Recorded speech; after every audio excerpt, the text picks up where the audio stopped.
How's it going, everyone? So today I'm going to be talking about playing fast on the trumpet part one.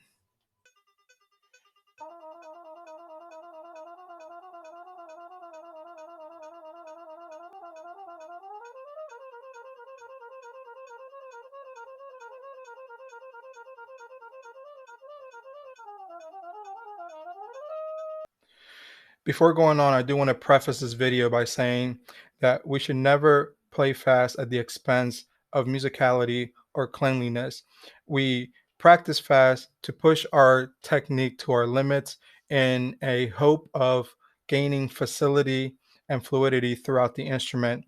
This is meant to help us make those really hard musical passages and excerpts or jazz solo sound as effortless and clean and fluid as we possibly can. So there's always an ultimate musical goal in mind. So tip number one has to do with general maintenance, and that's just to clean your trumpet.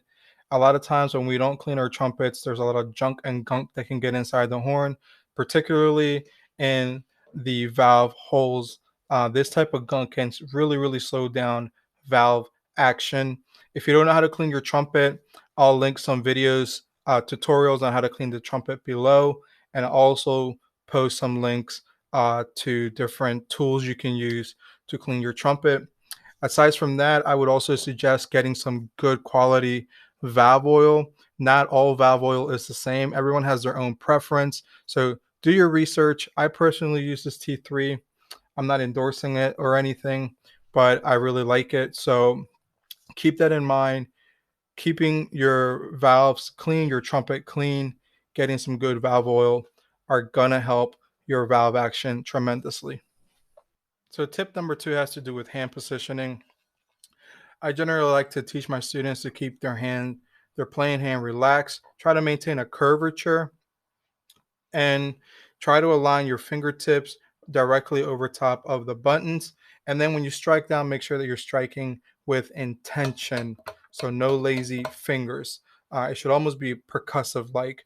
I also like to teach not to use this finger hook right here. I like to take the pinky and kind of just rest it right above on top of the hook. By hooking your finger on your pinky there, what it does is that actually slows you down and it restrains your technique. So keep those things in mind: curvature, finger pads, pressing down with intention, and resting your pinky over top of the hook. Tip number three would be to always practice with a metronome. I tell my students that a metronome will keep you honest. You cannot lie to it. You cannot trick it.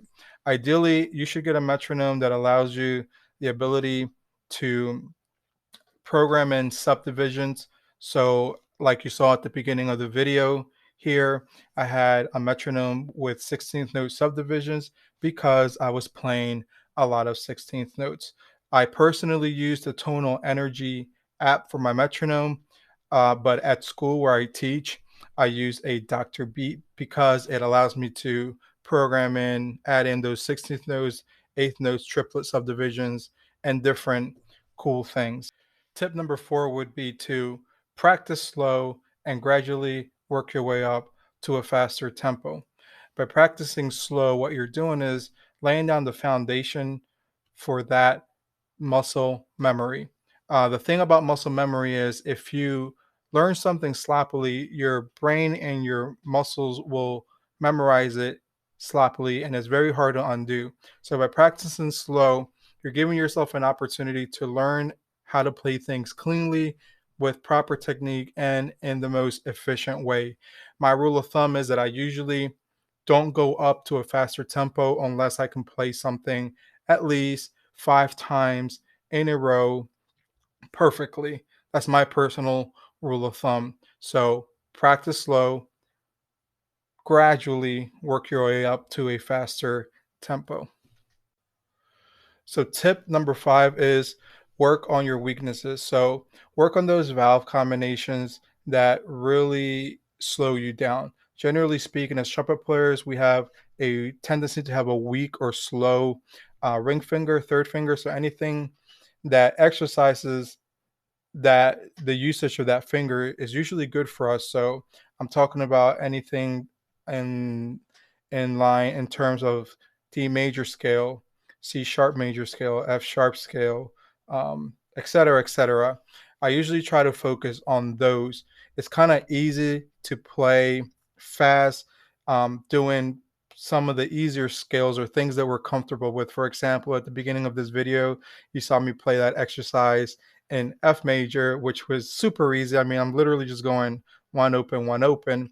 But in my own personal practice, I try to push myself and really focus on those other skills and those other valve combinations that I'm the weakest at. I've noticed that when I focus on my weaknesses, it tends to make my overall playing stronger. I gain more confidence and I gain more fluidity. Tip number 6 is to make sure that you're practicing in all registers. By this, I mean the low register, the middle register, and the high register.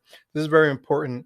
I've noticed that for me personally, when I'm playing in the low register, I tend to get sluggish and a little bit behind the beat.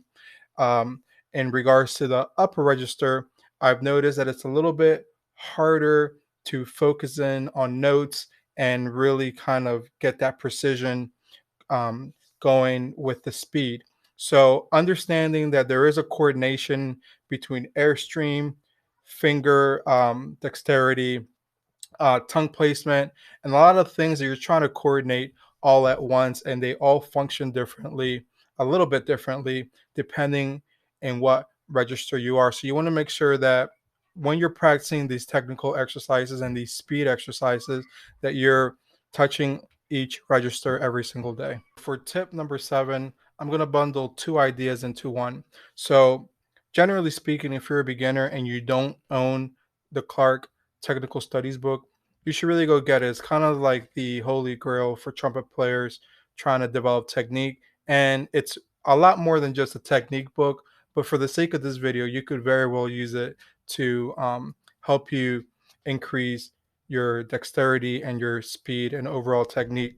And in terms of practicality, just remember, always be musical. Even if you're practicing something like the Clarke Technical Studies number 2, right? The one that every single trumpet player in the world plays at an audition during a warm up. You still want to be musical.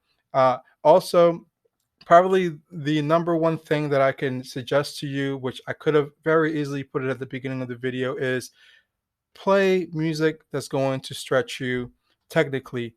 Play music that's going to push you technically, that's going to make you play faster. If your emphasis is more on jazz, play a Clifford Brown transcription, play a Dizzy Gillespie transcription, right?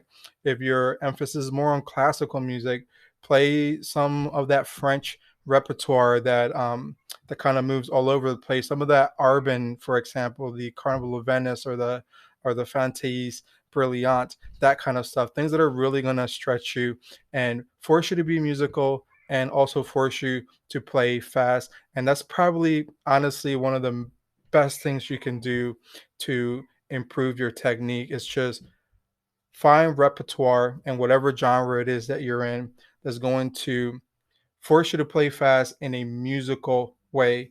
Practicing scales and practicing exercises and patterns is very boring, right? So we don't spend all day long doing that. That's a very small part of our routine. Practicing skills and exercises, it's a good way to kind of work on fundamentals. But ultimately, if that's all we focused on, we would just be machine like. We want to practice actual music to help us develop that expressiveness, that fluidity, that um, that phrasing, and that musicality, which is at the end of the day the most important thing. So I hope that these tips helped you, and in the future I'll be making more detail. There's a lot of kind of tricks and different things you can do to help with your technique. This is just a very, very basic, general idea of some basic fundamental things that you should be doing. And if you aren't doing these, you probably aren't ready for some of the more advanced things that are out there. So I hope you found this valuable. If you did, please subscribe to the channel, hit like, leave a comment, let me know what are some things you'd like me to talk about, or let me know if you do What are some things you do to help you develop that technique and ability to play fast? All right, that's all I got. See you later and peace.